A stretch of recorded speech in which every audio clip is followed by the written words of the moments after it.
কারণ এই দেশে ৯২% মুসলমান, এখানে মুনাফিকও বেশি। কারণ মুনাফিক ইহুদি, খ্রিস্টান, বৌদ্ধ, হিন্দু, মাজুসি এদের ভেতরে তৈরি হয়নি, হবেও না। নবীজি বলেন এটা শুধুমাত্র তৈরি হবে মুসলমানদের ভেতরে। আর যেহেতু আমরা ৯২% মুসলমান এই দেশে, সুতরাং এইটা সবচাইতে বেশি বাংলাদেশি। আবু জেহেল কাফের ছিল না মুনাফিক ছিল?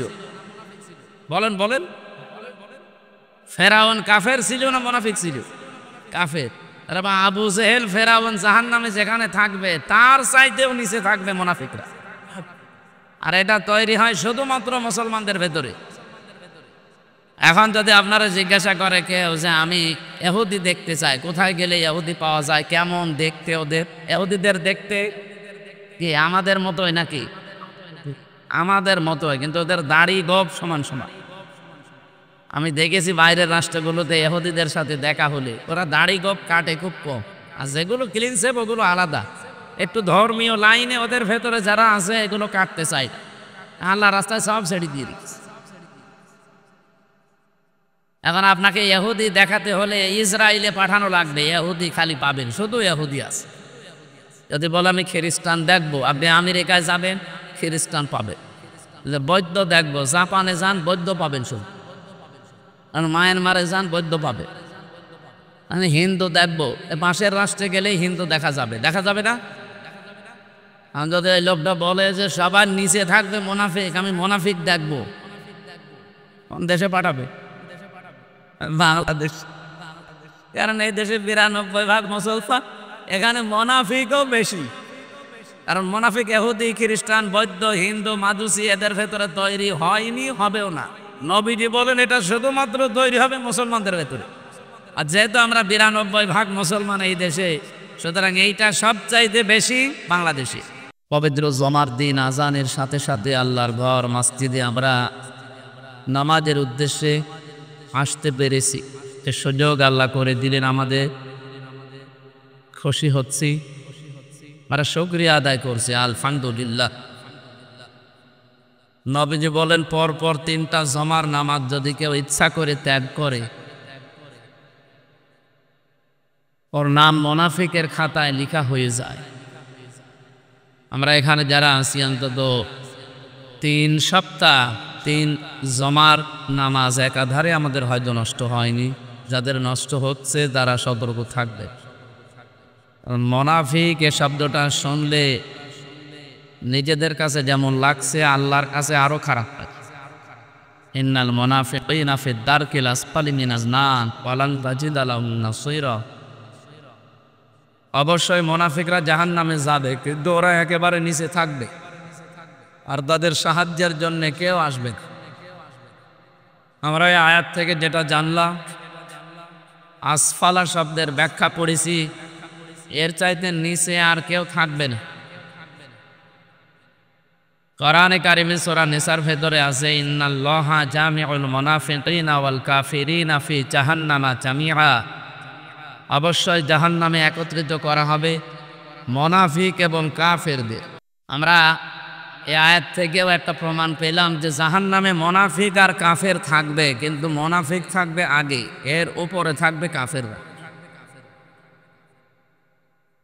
অথচ মুনাফিক তৈরি হয়, এ পৃথিবীতে কোনো ইহুদিদের ভেতরে মুনাফিক নেই, খ্রিস্টানদের ভেতরে মুনাফিক নেই, বৌদ্ধদের ভেতরে, হিন্দুদের ভেতরে কোনো মুনাফিক নেই। এটা তৈরি হয় শুধুমাত্র মুসলমানদের ভেতর।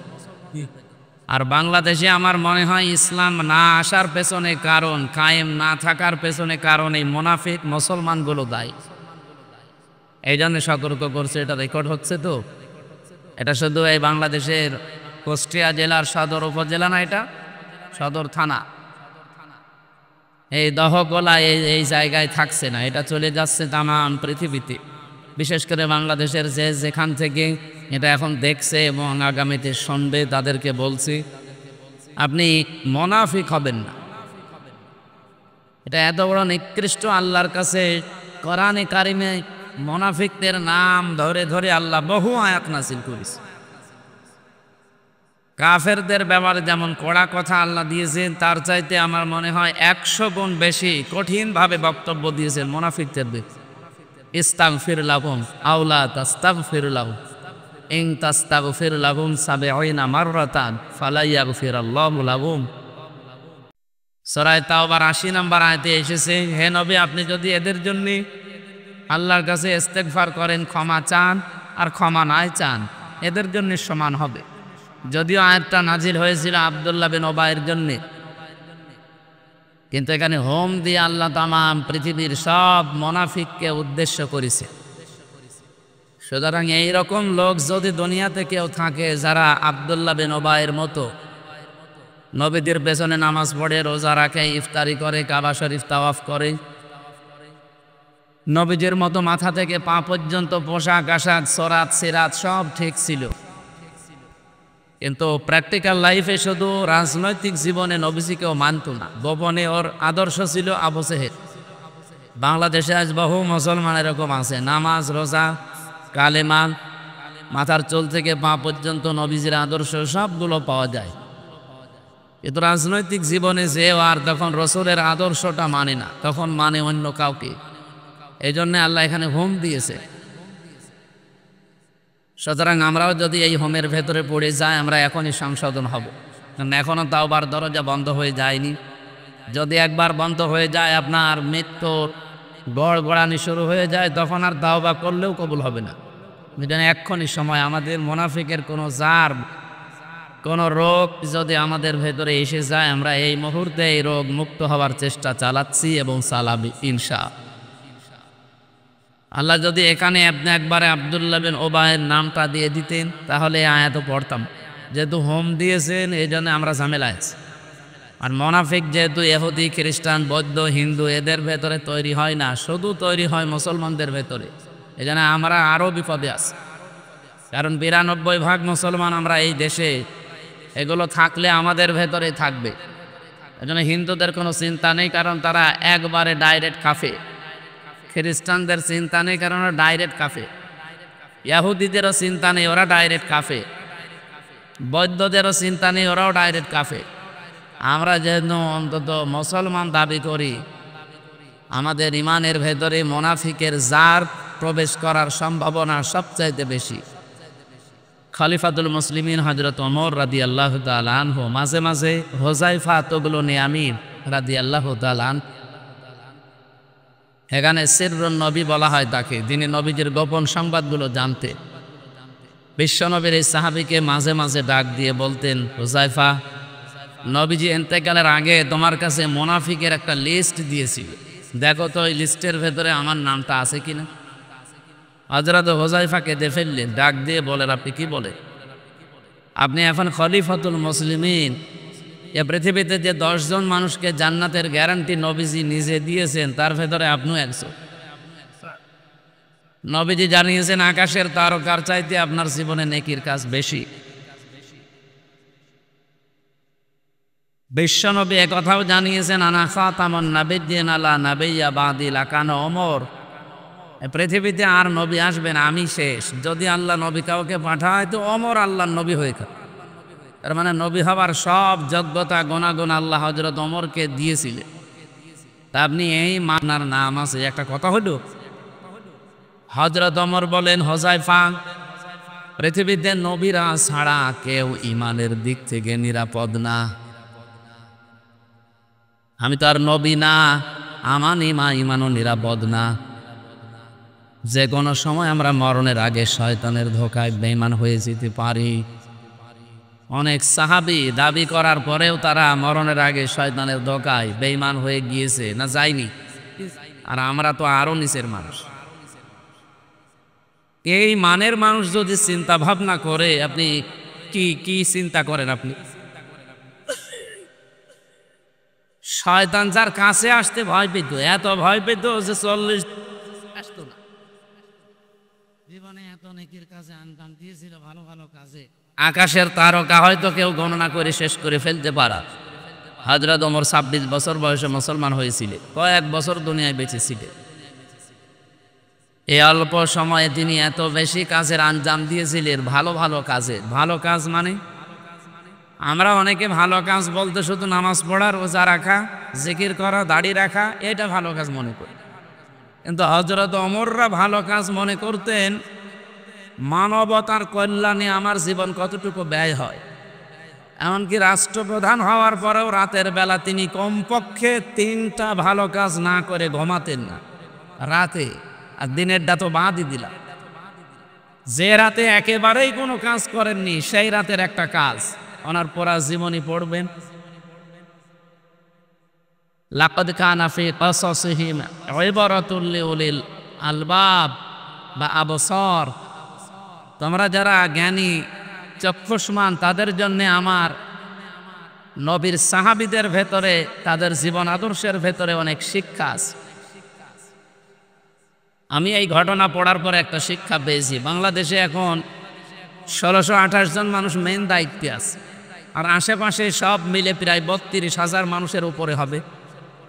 সারা বাংলাদেশে সব মিলে ছোটখাটো বিষয় থেকে একেবারে আন্তর্জাতিক পর্যন্ত প্রায় 32,000-এর উপরে মানুষ দায়িত্ব পালন করছে। 18 কোটি মানুষের, কত 18 কোটি মানুষ, আমরা 32,000-এর উপরে শুধু দায়িত্বশীল আছে। একেবারে এই ইউনিয়ন পরিষদের যিনি দারোয়ান আছে এখান থেকে শুরু করে যারা দায়িত্বে, এই মানুষগুলোর জীবন আমি মাঝে মাঝে মিলিয়ে দেখেছি। হযরত ওমর সারা জীবন যা করেছিলেন সব বাদ, শুধু এই এক রাতের একটা কাজ যদি আমরা কেউ করতে পারতাম জীবনে।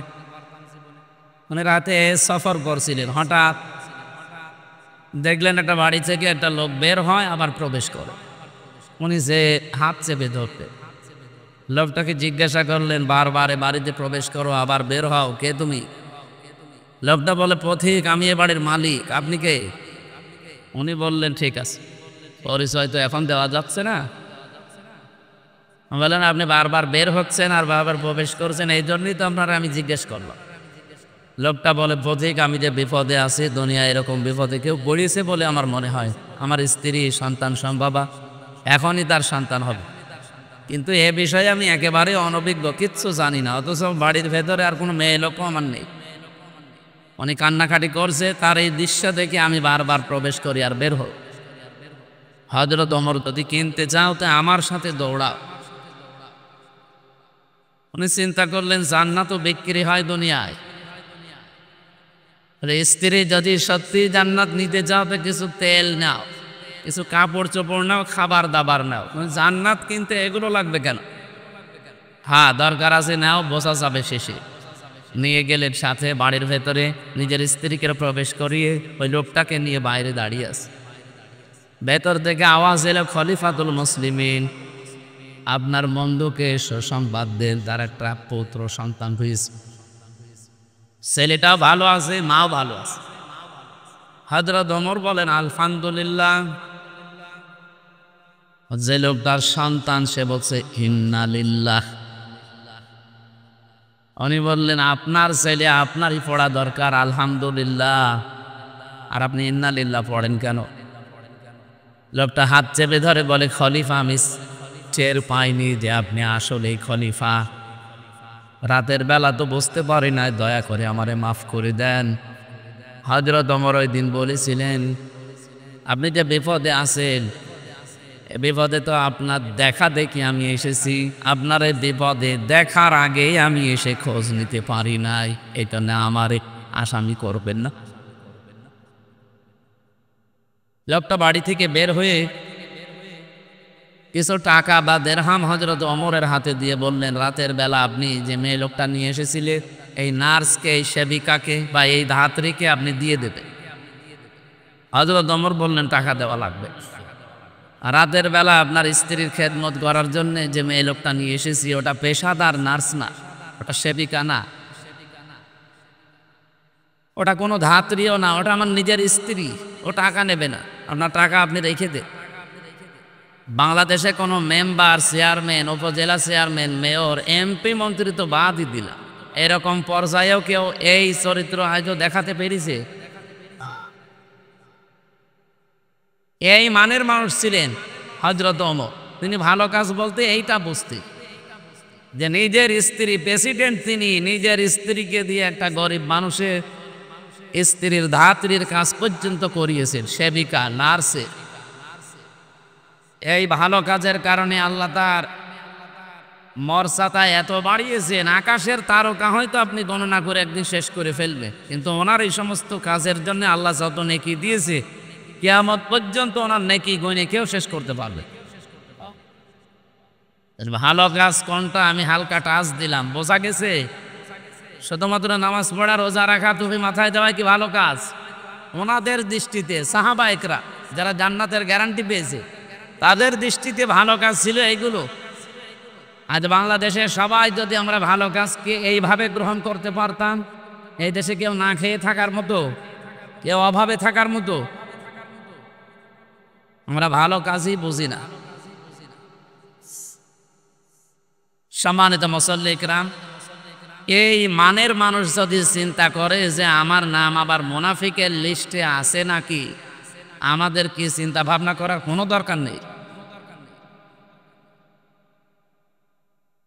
এই জন্য যেহেতু আয়াতের মাঝে হোম শব্দটা আছে, আমরা এখন চিন্তায় আছি। যারা আমরা কোরআন পড়ি বুঝি, সত্যি আমরা এখন চিন্তিত যে আল্লাহ, ওনার মতো মানুষ যদি চিন্তা করতে পারে তা আমি মুনাফিক হয়ে যাব এক আর দু। আর মুনাফিক মারা গেলে জাহান্নামের উপরে থাকবে না নিচে থাকবে? একেবারে নিচে। আবু জেহেল কাফের ছিল না মুনাফিক ছিল? বলেন বলেন। ফেরাউন কাফের ছিল না মুনাফিক ছিল? কাফের। তারা আবু জেহেল ফেরাউন জাহান্নামে যেখানে থাকবে তার চাইতেও নিচে থাকবে মুনাফিকরা। আর এটা তৈরি হয় শুধুমাত্র মুসলমানদের ভেতরে। এখন যদি আপনারা জিজ্ঞাসা করে কেউ যে আমি ইহুদি দেখতে চাই, কোথায় গেলে ইহুদি পাওয়া যায়, কেমন দেখতে ওদের? ইহুদিদের দেখতে কি আমাদের মতোই নাকি? আমাদের মতোই, কিন্তু ওদের দাড়ি গোঁফ সমান সমান। আমি দেখেছি বাইরের রাষ্ট্রগুলোতে ইহুদিদের সাথে দেখা হলে ওরা দাড়ি গোঁফ কাটে খুব কম, আর যেগুলো ক্লিন শেভ ওগুলো আলাদা। একটু ধর্মীয় লাইনে ওদের ভেতরে যারা আছে এগুলো কাটতে চাই, আল্লাহ রাস্তায় সব ছেড়ে দিয়ে দিচ্ছে। এখন আপনাকে ইহুদি দেখাতে হলে ইসরায়েলে পাঠানো লাগবে, ইহুদি খালি পাবেন, শুধু ইহুদি আছে। যদি বলে আমি খ্রিস্টান দেখবো, আপনি আমেরিকায় যাবেন খ্রিস্টান পাবেন। বৌদ্ধ দেখবো, জাপানে যান বৌদ্ধ পাবেন শুধু। আর মায়ানমারে যান বৌদ্ধ পাবে। আমি হিন্দু দেখবো, পাশের রাষ্ট্রে গেলেই হিন্দু দেখা যাবে, দেখা যাবে না? আমি যদি এই লোকটা বলে যে সবার নিচে থাকবে মুনাফিক, আমি মুনাফিক দেখবো, কোন দেশে পাঠাবে? বাংলাদেশ। কারণ এই দেশে ৯২% মুসলমান, এখানে মুনাফিকও বেশি। কারণ মুনাফিক ইহুদি, খ্রিস্টান, বৌদ্ধ, হিন্দু, মাজুসি এদের ভেতরে তৈরি হয়নি, হবেও না। নবীজি বলেন এটা শুধুমাত্র তৈরি হবে মুসলমানদের ভেতরে। আর যেহেতু আমরা ৯২% মুসলমান এই দেশে, সুতরাং এইটা সবচাইতে বেশি বাংলাদেশি।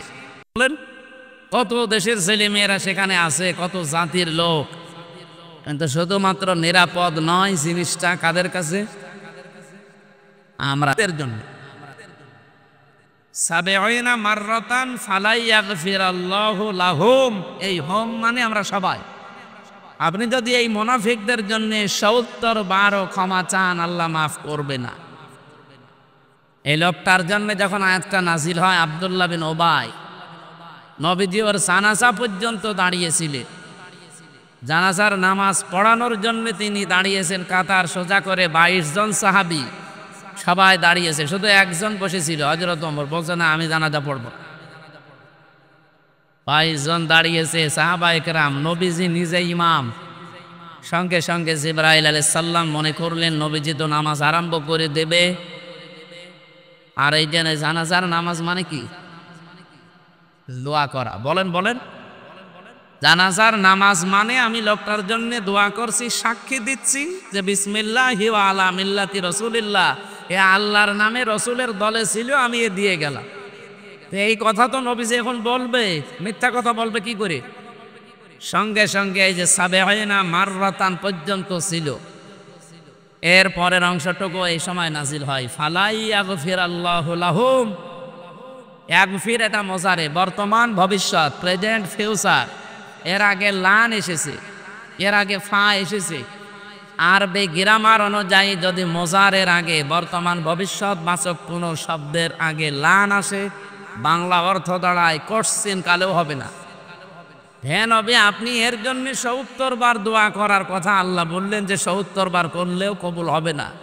নবীজি মনে মনে ভাবছিলেন, আল্লাহ যেহেতু ৭০ বার পর্যন্ত দিয়েছে, আমি ৭১ বার করব, তাহলে তো মাফ হবে। ৭০ বারের কথা বলেছেন, আমি আর একবার বেশি করলে ৭১ বার। আপনি তার ৭১ বারের কথা বলেননি। উনি ৭১ বার করার জন্য প্রস্তুতি নিচ্ছিলেন, সেই সময় বললেন ফালাইয়াগফিরাল্লাহু লাহু। এই ৭১ না, কিয়ামত পর্যন্ত এই লোকটার জন্য যদি আপনি নবী হয়েও দোয়া করেন, আপনার দোয়া কবুল হবে না, একে আল্লাহ মাফও করবে না। শুধু একে মাফ করবে না এতটুকু তো বলেন নাই, শেষে যেহেতু হোম আছে, এর মতো চরিত্র যাদের, ও কিন্তু রসুলের পেছনে নামাজ পড়েছে, রোজা রেখেছে, ইফতারি করেছে, কাবা ঘর তাওয়াফ করেছে রসুলের সাথে, ওর মাথার চুল থেকে পা পর্যন্ত সব রসুলের মতো ছিল। শুধু একটা জায়গায় বিশ্বনবীকে মানত না, রাজনৈতিক জীবনে ওর নেতা ছিল আবু জেহেল। বাংলাদেশে আপনি এই হাদিসটা, এই আয়াতটা এখন মিলিয়ে দেখেন তো, জান্নাত কিসের জান্নাত? আপনি জাহান্নাম পাবেন কিনা তাও তো সন্দেহ। এটা সন্দেহ করার দরকার নেই, আপনি জাহান্নামে যাবে। ওর জন্য যদি ৭১ বার দোয়া করেও কাজ না হয়, তাও নবী নিজে। আর আপনি হামজারে দিয়ে 5টা গরু মেরে খাওয়িয়ে দিলেন আর দোয়া করে দিলেন বিসমিল্লাহি ওয়া আলা মিল্লাতি রাসূলি। আমি অত মিথ্যা কথা বলছি, আর যারা খাচ্ছে ওই খাওয়াটাই পাচ্ছে, তাছাড়া বাকি কিছুই হচ্ছে। কারণ ওই চরিত্র থাকলে নবীজির ৭১ বারের দোয়া কবুল হয়নি। আমার এক আইজ নেই, ইয়াকদমু কওমাহু ইয়াউমাল কিয়ামাতি ফাআওরাদাহুমুন নার ওয়া বিসাল গিরদুল মাওরুদ। সূরা হুদের ৯৮ নম্বর আয়াত, ১২ নম্বর পারা, ১২ নম্বর পৃষ্ঠার ১ম নম্বর লাইনে আছে। খালি সে বিচার করে কিছু টাকা পেলে অন্যায় রায় দিয়ে দেয়। এরকম মোড়ল মাতুব্বার আছে না? একটু হাত তোলান তো, এখানে থাকলে আছে, এখানেও আছে। আর আপনি জান্নাত যাবেন বলে আশা করে বসে আছে। আপনার পেছনে যে থাকবে সেও তো জাহান্নামে যাবে, আপনি তো যাবেনই। এই জন্য ইসলাম যতদিন না আসে এই পরিস্থিতির মোকাবেলা করা সম্ভব না। শুধু ওয়াজ করে এটা হয় না। ইসলাম আসলে পৃথিবীতে কেউ অন্যায় বিচারেশী, এখনো যেহেতু কোরআনের বিচার ব্যবস্থা কায়েম হয়নি, এখনো অবিচার নেই। যে অন্যায় করেছে সেও মামলা খাচ্ছে, এখন যে করে নাই সেও খাচ্ছে। মাঝখান থেকে এক প্রকার মানুষের আঙ্গুল ফুলে কলা গাছ হওয়া এখনো বন্ধ হয়নি, তাদের আঙ্গুল ফুলে কলা গাছ হয়েই যাচ্ছে। না, যে অন্যায় করেছে প্রকৃত দোষী, আপনি তার দোষের জন্য তার যে শাস্তি হওয়া দরকার ওটা আইনের মাধ্যমে দেন। কিন্তু নিরপরাধ কোনো মানুষকে যদি আপনি বিপদে ফেলে দেন, একটা বিপদে ফেলবেন তাকে, আপনাকে আল্লাহ দুনিয়া আখিরাত মিলে কমপক্ষে ৭০টা বিপদে ফেলবে। এটা হিসাব নিকাশ করে চালান। এই ১৫.৫ বছর অনেকে উল্টাপাল্টা চালিয়েছে, এক একটা অবিচারের কারণে এখন তাদের ৭০টা দুর্ভোগ দুনিয়া আখিরাতে ভোগ করা লাগবে। আপনি যদি শিক্ষা না নিয়ে ওদের মতো চলতে থাকেন, আপনার জীবনেও আল্লাহ যে এরকম কালো পাহাড় নামিয়ে দেবে, তখন কি এটা সরাবে কে? কাউকে পাবেন না। এই জন্য আমার তেলাওয়াত কিন্তু আয়াত, যেটা আমরা যেহেতু মুনাফিকের এই জাম থেকে মুক্ত হওয়ার জন্যে একটু কথা বলার চেষ্টা করছিলাম, আল্লাহ আমাদেরকে যেন মুনাফিকের কোনো ধরনের জাত থাকলে ভেতর থেকে পরিষ্কার করে দেন। ৪ নম্বরে মুনাফিকেরটা আমরা বলতে চাই না অনেকে, এটাও আছে হাদিসে। মুনাফিকের আচরণ আমরা বেশিরভাগ 3টা জানি। কথা বললে মিথ্যা কথা বলে, ওয়াদা করলে খেলাফ করে, আর যদি আমানত রাখা হয় খেয়ে ফেলে। ৪ নম্বরটা কি? কারোর সাথে যদি ঝগড়া হয় গালি দেয়। এই এলাকায় গালিগালাজ আছে? আছে মানে 1 মিনিটে মনে হয় 60টা গালি দেয়। আমি সেদিন ওই বরফ বিক্রেতা, আইসক্রিম বিক্রি করে, আমার মনে হয় কোন 2 মহিলা ঝগড়া করেছে, এত গালি দিচ্ছে এই কোল থেকে ওই কোল থেকে, ও রেকর্ড করিস কইরে এই মাইকে ছেড়ে দিস। 1, 2, 3 মিনিট একাধারে গালি চলতেই আছে। আমি মনে হয় আল্লাহ, একে বই দেখে মুখস্থ করিস? আই এ গালি, আশ্চর্য লাগে। মুরব্বী মানুষ, এরকম দাড়িওয়ালা মানুষ, আমার মতো বয়সের ছেলে আছে, মেয়ে আছে, এরকম ছেলে মেয়ের সামনে তার মাকে বসে বসে গালি দেয়, এরকম মুরব্বী খাটাস নেই? আপনার লজ্জা করে না? ওই ছেলে যদি এখন আপনার 2টা দিয়ে দেয়, আপনি যে তার মাকে গালি দিচ্ছেন, যে কোনো কারণেই হোক, ওই ছেলে আর মেয়ে মিলে যদি আপনাকে এখন 2 থাপ্পড় দেয়, দোষ তো হবে ছেলে, কিন্তু আপনি কাজটা কি করলেন? এই জন্য আমরা কথা বা বললেই ঝগড়া হলে যেন গালিগালাজ না করি, এই খুব কঠিন বিষয়। যদিও বলতে আমার কাছেও সহজ মনে হচ্ছে, কিন্তু কন্ট্রোল করা ওই সময় বড় কঠিন। আমি সহ যারা এসেছি আমরা যেন ওই সময় নিজেকে কন্ট্রোল করতে পারি, বলেন আমি। আমার তেলাওয়াতকৃত আয়াত ছিল সূরা আনআম 31 নম্বর আয়াত। আল্লাহ রাব্বুল আলামিন বলেন, কদ খাসিরাল্লাযীনা কাযযাবু বিলিকাইল্লাহ, অবশ্যই ক্ষতিগ্রস্ত হয়ে গেছে ওই মানুষগুলো যারা আল্লাহর সাথে সাক্ষাৎ করা লাগবে এটা বিশ্বাস করে না। আল্লাহর সাথে সাক্ষাৎ হবে এই বিশ্বাস যদি পুঙ্খানুপুঙ্খানু 100 ভাগ আমাদের ভেতরে তৈরি হয়, তার দ্বারা সত্যি করে বলেন তো কোনো অন্যায় কাজ করা সম্ভব? আমরা বিশ্বাস করি না, এই জন্য আমরা করতে থাকি। এই জন্য আমাদের এক্ষুনি আল্লাহর সাথে সাক্ষাৎ হবে এই বিশ্বাসটা 100 ভাগ দৃঢ় করা দরকার। এটা যার ভেতরে যত বেশি পয়দা হবে তার জীবন তত বেশি পরিচ্ছন্ন হবে। খলিফাতুল মুসলিমিন হযরত ওমরের নাম বারবারে আসে, কারণ তিনি এত বেশি দেখিয়েছেন আখিরাতের এই বিষয়টা। তিনি বলেন, আমি ইন্তেকালের প্রায় 12 বছর পর, এটা হাদিস বর্ণনা করেছেন তার সন্তান, যদিও হাদিসের সনদ মতন নিয়ে মতভেদ আছে, কিন্তু আমি শিক্ষার জন্য বলছি। বলেন, আমার বাবা ইন্তেকাল করেছে প্রায় 12 বছর হয়ে গেল। 12টা বছর পরে দেখি একবার একটা নদী থেকে সাদা পোশাক পরে উনি আসতেছে, ভেজা কাপড় গোসল করে।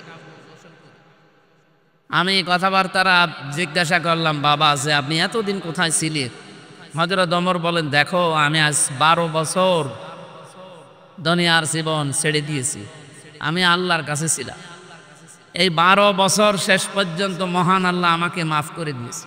যারা গ্রামার বোঝে জিজ্ঞাসা করেন কত কঠিন শব্দ এটা। আল্লাহ খাসিরাল্লাহ দিলেও দিতে পারতেন, খব দিয়েছেন কেন?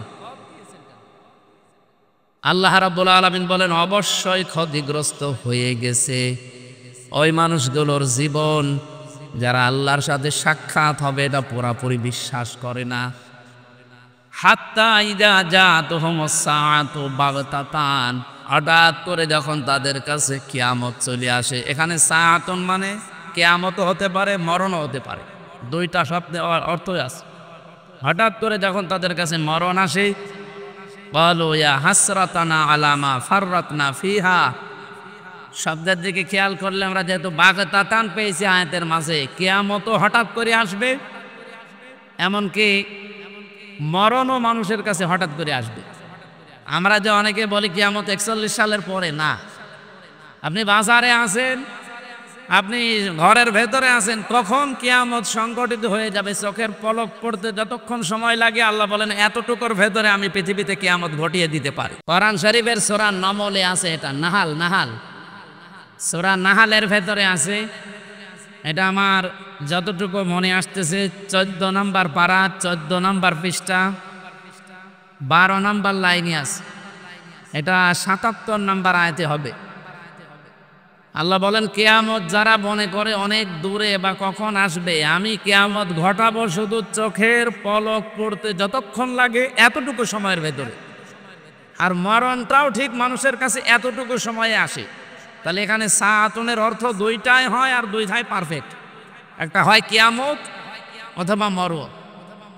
হঠাৎ করে তার কাছে চলে আসার সঙ্গে সঙ্গে লোকটা বলবে, ইয়া হাসরাতানা।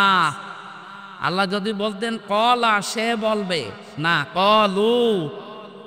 পৃথিবীর প্রত্যেকটি মানুষ এই কথা বলবে, সে ভালো কাজ করুক আর মন্দ কাজ করুক। আলা মা ফাররাতনা ফিহা, আমার জীবনের জন্য আমার আফসোস, এমন কিছু পাঠিয়েছি ওটা দেখতে আমার কাছে ঘৃণা লাগে।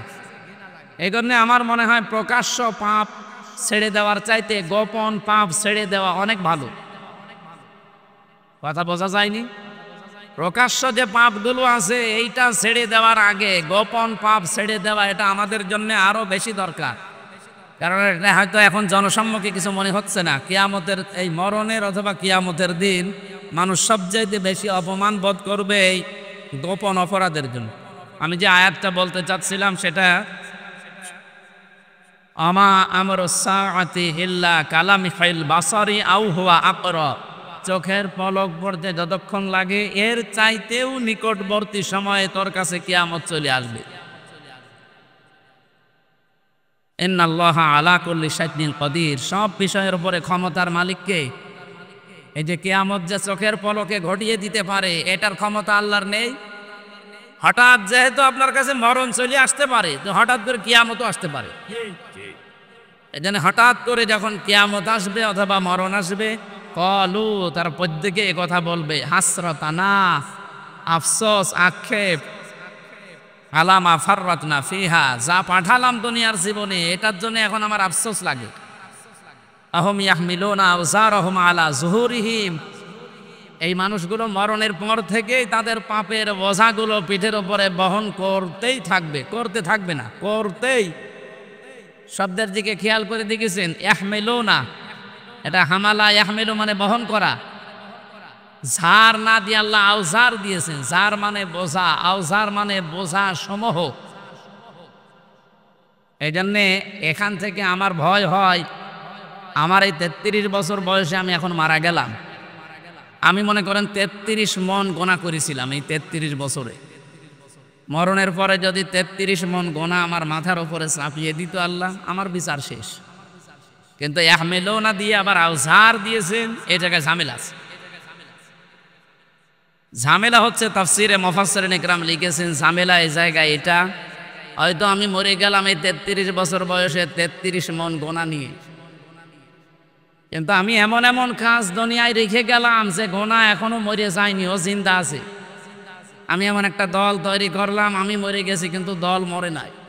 আমি যেরকম উগ্র ছিলাম ওই দলও ওরম উগ্র, এরকম দল নেই। আমি এমন একটা বই লিখেছি, আমি মরে গেছি কিন্তু বই তো মরে যায়নি।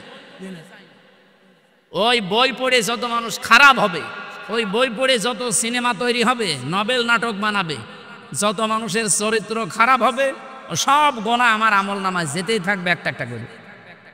তাহলে আমার গোনা ছিল মরণের সময় মাত্র 33 মন, কিয়ামতে আসতে আসতে 33,000 মন হয়ে যাবে। এরকম জীবন বাংলাদেশে কারো আছে কিনা বলেন তো? আমাদের প্রায় লোকেরই এরকম জীবন। আমরা এই জন্য সাবধান, এমন কোনো কাজ না করে যাই। খালি জনে যে সাত গায়ে জারিয়া, সাত গায়ে জারিয়া, আরে ভাই গোনায়ে জারিয়াও আছে, গোনায়ে জারিয়া যে আছে আমরা অনেকে জানি না। এই জন্য যে যেখানে আছেন এই মুহূর্ত থেকে শুধু সাত গায়ে জারিয়া করে গেলেই হচ্ছে না, গোনায়ে জারিয়া যেন বন্ধ হয় সেই ব্যবস্থা করা লাগবে।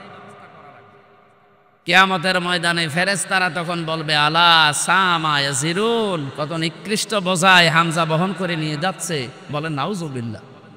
এখন সম্মান দিয়ে 50টা মোটরসাইকেল নিয়ে আপনারা নিয়ে আসলেন, কিয়ামতের দিন ওইভাবে যদি ফেরেশতারা অপমান করে, এই 50 টাকা না 50,000 মোটরসাইকেল দিয়ে কি হবে আমার?